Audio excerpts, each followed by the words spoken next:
जब तक आप खुद पर विश्वास नहीं करते तब तक आप ईश्वर पर विश्वास नहीं कर सकते।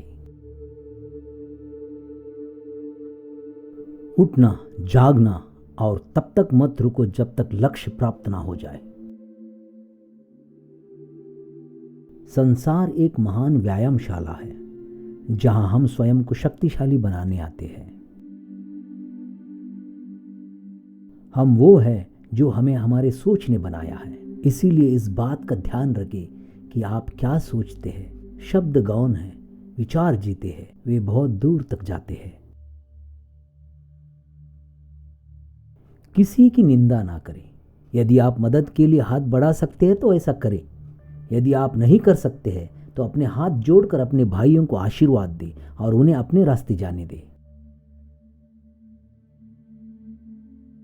यदि हम दूसरों का भला करते हैं तो हमारा हृदय अधिक पवित्र हो जाता है और वहां भगवान का वास हो जाता है।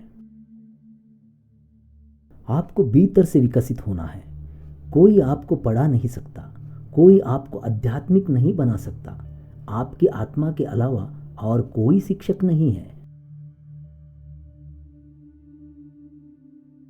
यदि हम अपने हृदय में और प्रत्येक प्राणी में ईश्वर को नहीं पाते हैं तो हम ईश्वर को खोजने कहां जा सकते हैं।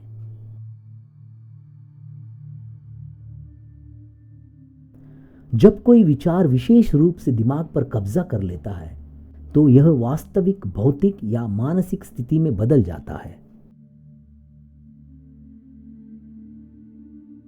भगवान को इस जीवन में और अगले जीवन में सबसे प्रिय के रूप में पूजा जाना चाहिए।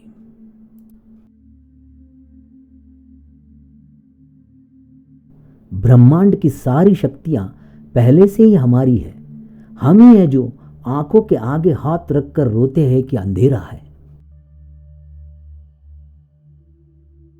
जो मनुष्य किसी भी चीज से विचलित नहीं होता उसने अमरता प्राप्त कर ली है। वह मनुष्य अमरत्व तक पहुंच गया है जो किसी भौतिक वस्तु से परेशान नहीं है। यदि धन मनुष्य को दूसरों का भला करने में मदद करता है तो इसका कुछ मूल्य है, लेकिन यदि नहीं तो ये केवल बुराई का एक ढेर है और जितनी जल्दी इससे छुटकारा मिल जाए उतनी ही अच्छा है।